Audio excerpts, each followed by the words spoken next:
Welcome. Hi, I'm Katie Morrell. I'm a creative and writer based in the San Francisco Bay Area.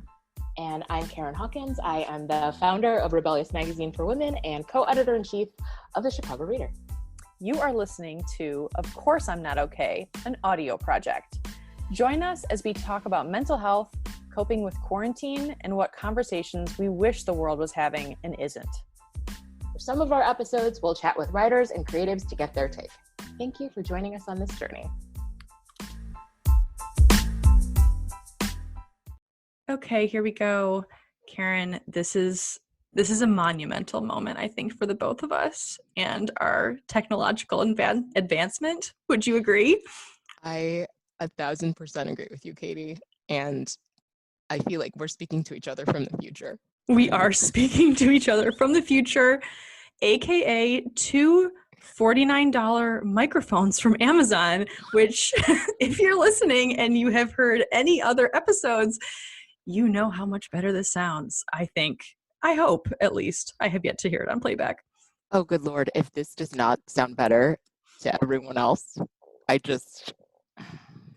going to write Jeff Bezos a letter. Jeff at Amazon.com. Listen, friend, let's talk about it.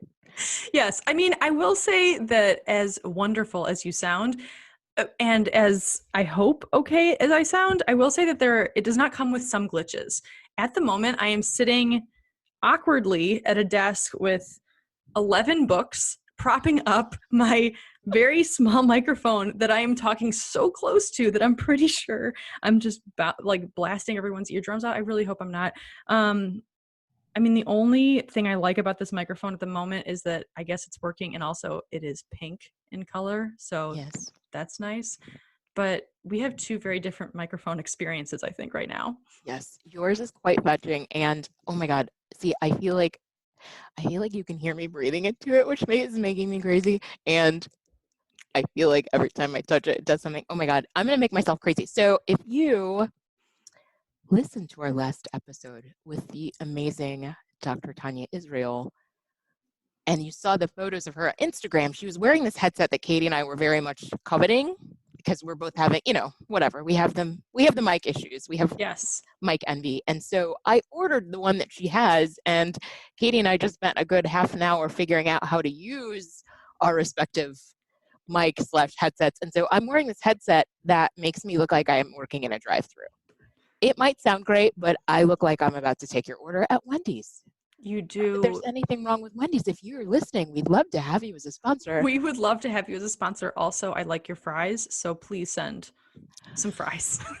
And some Frosties. Can you send us some Frosties and dry ice? Okay, you know what? Forget the fries. I like Frosties. I completely forgot about the Frosties. Damn, no, I don't think I have Frosties and fries. Oh, that's true, because you dip your fries into the Frosty. Ooh. Okay, you're right. I'm happy that we are testing these new technology waters, but agreed. There's some room for improvement. And we're an audio project, not a podcast. When we're a podcast, none of these things will be issues anymore. Exactly. And also Wendy's will be a sponsor, and we will both be eating fries with Frosties while we're talking to each other, yet not picking it up with our amazing new mics that will, correct. You won't be able to tell listeners that we will be eating Frosties at every single episode. Oh my so God. Something to look forward to. Mm. Yes, but I have to tell you, Karen, I had such an incredible time last week with talking with you and Dr. Tanya Israel about this topic of, kind of talking across the political divide. And for people who are listening, if you haven't heard that episode, it's episode 7. I highly recommend checking it out. I had so many people reach out to me this week and say that they were buying Dr. Israel's book and saying that they were, I know. I'm like, oh my God, yes, do it, buy it. Like, that's so incredible, because she's such like a colossal badass. Like, it was just so amazing to talk to her. I was proud of myself for not fangirling on her, basically, and just like, because I really wanted to. Like, she was just but I kind of want to just be friends with her, actually. Like, she's great. We have to somehow, parlay this into being friends with her and have her back on to talk about fun stuff. And I feel like I also heard from people who loved her and who feel like, who just both felt comforted by her presence. Like she just has this very like relaxing voice, and also comforted, like, here's a place you can start.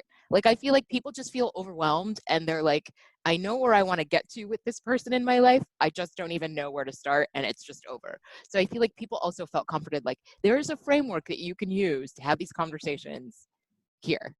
Totally. It was so amazing. Like her ideas about talking and, approaching people with curiosity versus like judgment. And I mean, it was very mindful to me. Like, it's not surprising that she's a practicing Buddhist. And it's like, I just felt I felt Zen when I was talking to her, even though the topic was so hard to tackle. Totally. One of the things I really also appreciated that she said, that I wonder how it landed if people of different generations, but this idea that this idea of safety, that, our bodies respond to danger exactly the same way, regardless of what the danger is. Like you're being chased by a tiger, you're having a hard conversation with your dad, and that we feel very unsafe, but that really you're fine. You're not being chased by a tiger. You're not going to die. It's uncomfortable and you feel unsafe, but physically you are not unsafe in the same way. Yes, exactly. It's I like the love fight or that. flight concept. It's like, Yeah. that's just it, because it feels like that in every situation. I feel like people can relate to that on so many levels with so many different types of like quote threats, where it's like you're literally not getting chased by, a saber-toothed tiger. And so you're going to be okay. But Right. yeah, I agree. And I also really liked the part where she was talking about how, like, to go into conversations with parents, especially, or people of different generations, trying to understand where they're coming from and trying to realize like they're not going to be where you are because they came from a different place. And I loved her Yeah. talking about how like we're so what is it, impatient with ourselves when we learn something new and realize, I loved that so much. It was like, we are impatient with ourselves, the self we were 10 minutes ago. Yes. That we're impatient with ourselves from 10 minutes ago, and then we're impatient with everyone who is like who we were 10 minutes ago. Yes. That we have somehow evolved from that person and have no patience for anybody who is not as evolved as we are. When it's really Exactly. like, just get over yourself.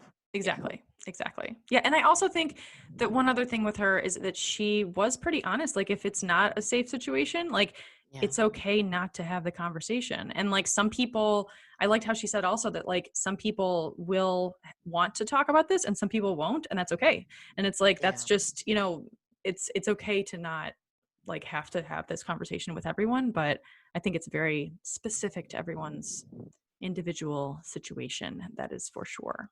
It's hard to not get charged right now. Speaking of being charged and how to respond to it, one of the things that I feel like when we were talking to Dr. Israel was like her level of like real equanimity, which is like a Buddhist term for just kind of being in your own body, being calm, being kind, being loving. And I feel like that is part of what we kind of landed on today, was like talking about kindness. I would love to hear what you have to say about this, because I feel like this is something everyone is grappling with at the moment. Exactly. And it's about being kind to yourself, of course, and then being kind to others. And I don't know if we'll be able to play the song. I think we can play up to 30 seconds, maybe. As I was thinking about this week, I thought of this Ani DeFranco song. Turns out it's called Pixie. I would never have remembered that if I hadn't looked it up, but it's on Little Plastic Castle. If you were an Ani fan from back in the day, then you know what I'm talking about. And the chorus of the song is, the part that was echoing in my head this week was suck up and be nice. Just like, you're having a bad day, everybody's having a bad day. I don't need you to take your bad day out on me.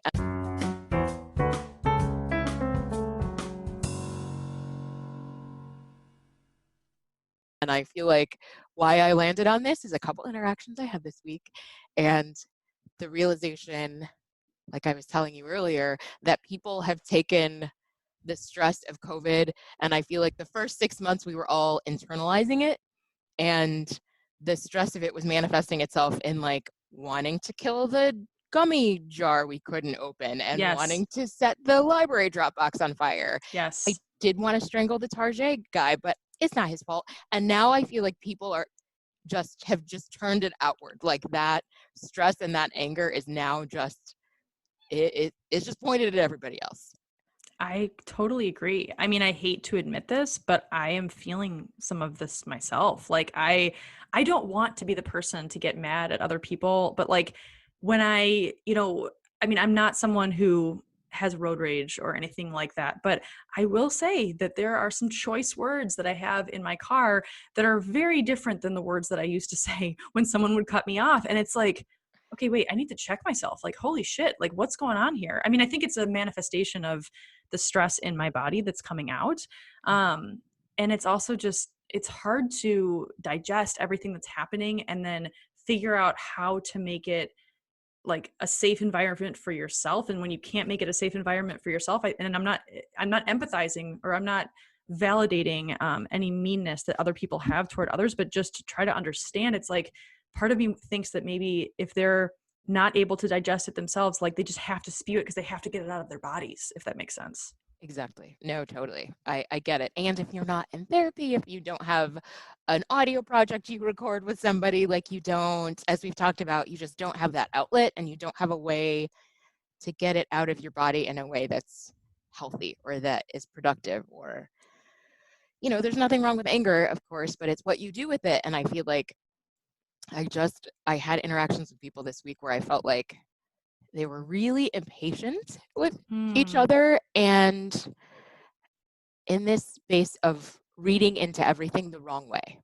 Like, and not even the wrong way, but just like, I'm going to interpret every interaction with someone as if they're attacking me, or as if they don't want to do their jobs, or if they're, like, if there are 10 ways to interpret something and 5 of them are like positive and 5 of them are negative, like they're always going to go to the negative end. I feel like that's where people were this week. And I know it's a sign of stress and depression and all of the things. And I just really feel for people, and I just hope we can all get back to a place of kindness and not reacting out of that anger and that fear. I know. It's so hard because it's like when you're on the receiving end of that also, or at least when I'm on the receiving end, I can only speak for myself, but I just meet it with more anger. Like that's like, I'm just like, oh, you really? Okay. Well, that's what we're doing now. And so it's like, and that just, it's like your shadow side communicating with their shadow side. And it's like, got it. Okay. I think I need to check myself. But how did you feel in those interactions, Karen? Like if you don't have to divulge what they were unless you want to, but just like, did you feel anger? Did you feel like sadness for them, or how did you feel? I think in some of them, and I'm trying to like not give too much away, I feel like it's really easy to feel an emotion about someone when you don't have to interact with them. And then when you see the person, you realize like, oh, you're a human being and you are also struggling. And I have attributed all of this malice to you, and I have projected all of this weird shit onto you when really you are just having a super hard time. And like, I never bothered to ask if you're having a hard time. I just decided you're fucking around or whatever. And I feel like I got in one of these conversations was just like, oh, right. We're in a pandemic. Like, you are having a hard ass time like everybody else. I need to calm down and check this weird, like, you're not doing what you're supposed to, like it. Yeah. You can't come at somebody with that. And I feel like it was such a good reminder of like, oh, right. Sometimes you just have to listen. Listening. That's a whole nother conversation because I feel like that's your face. I wish people could see your face right now because you're all clenched. Like, God damn it, I have to listen. Like, I don't want to. I don't want to listen.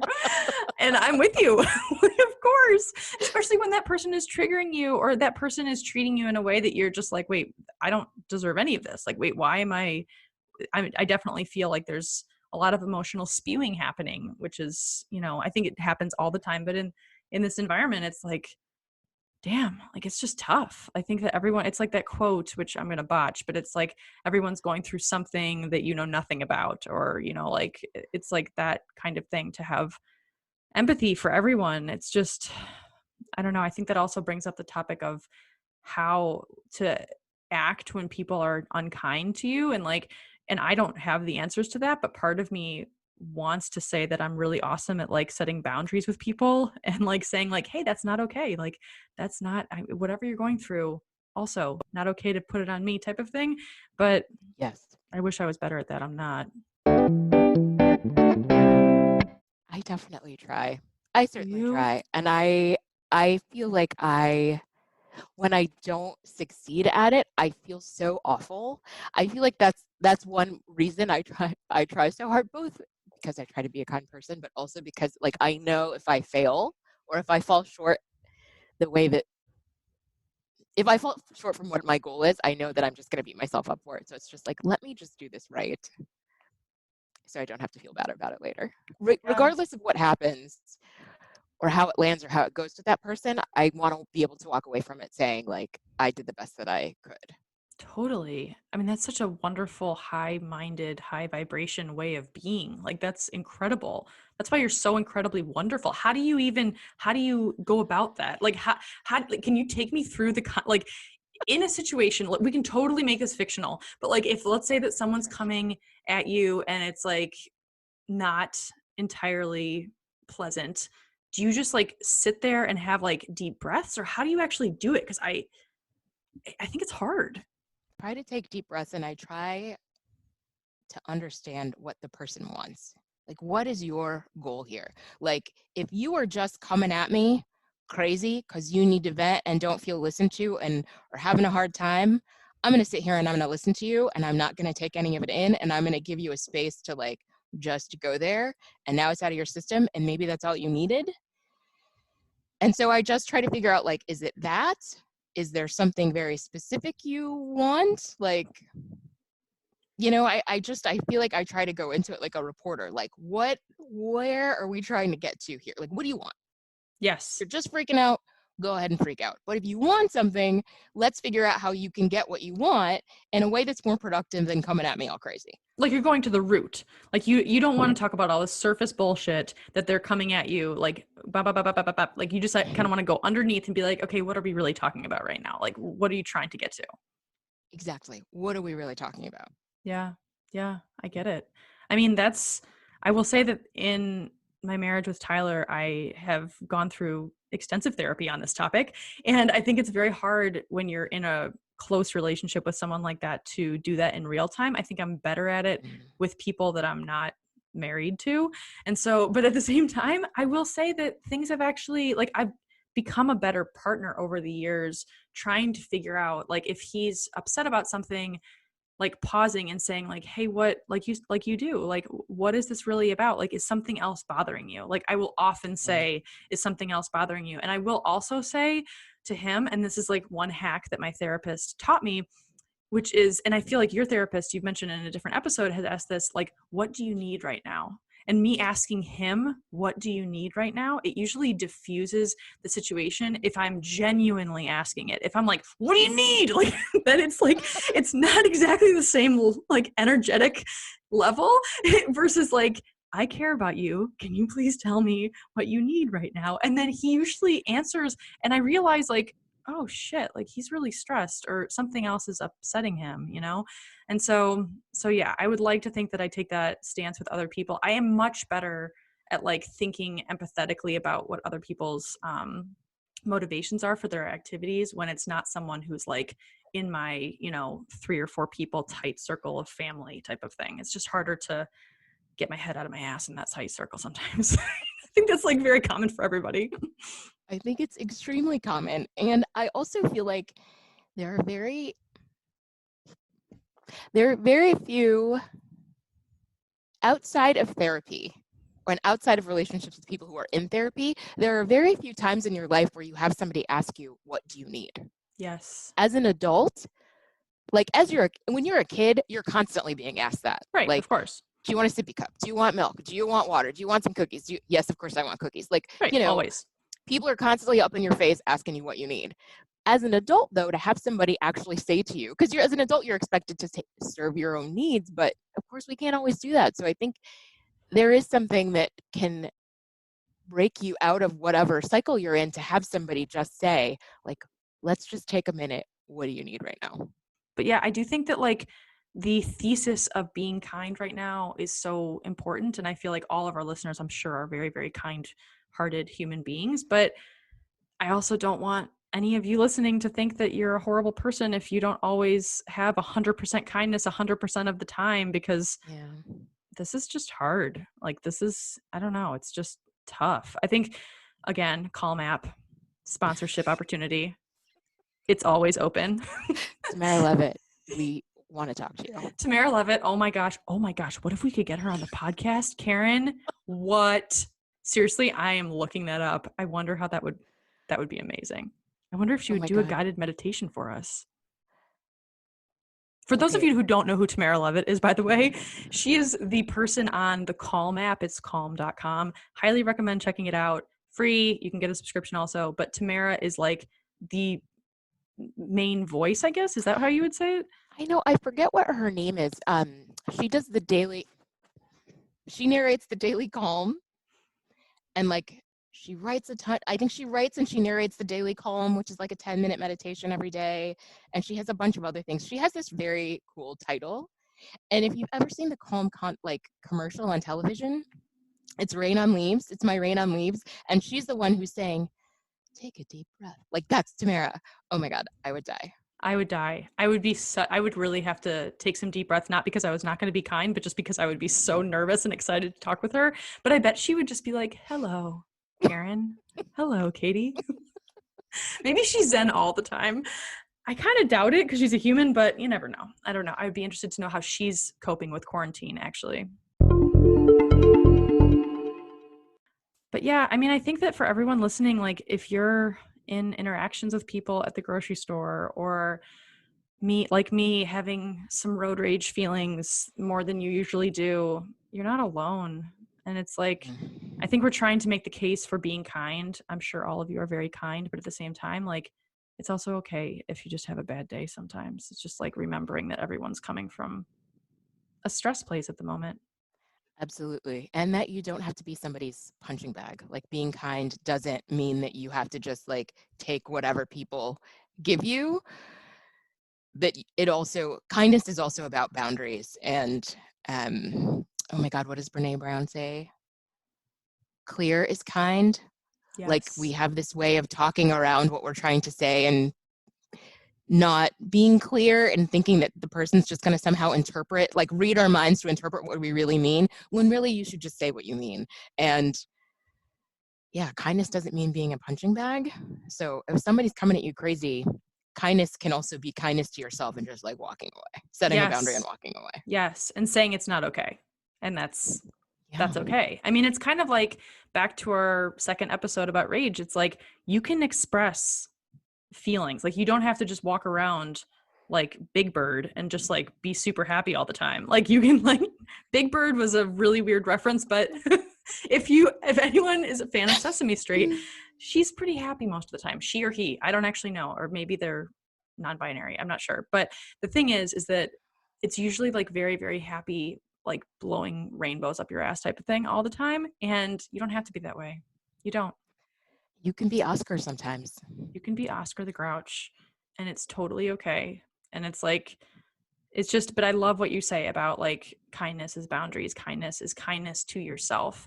And also being around people or interacting with people that make you feel good and that respect you. That's also kindness. And not being around people who don't make you feel good. Like even now during COVID, like I think curating who we're around and who we interact with has never been more important. And yeah, I think it's important for your mental health to be around the people that lift you up. Absolutely, especially now. Yeah, totally. So if any of you listeners want to tweet at us and tell us about your experiences with kindness or boundaries or how you created boundaries in your life, please do, because we're always very, very interested. We love hearing from you. Absolutely. Yeah. All right. Well, to kindness, Karen, I hope you have a very kind week. It's so wonderful to hang out with you. Cheers. Same. Cheers. Adios.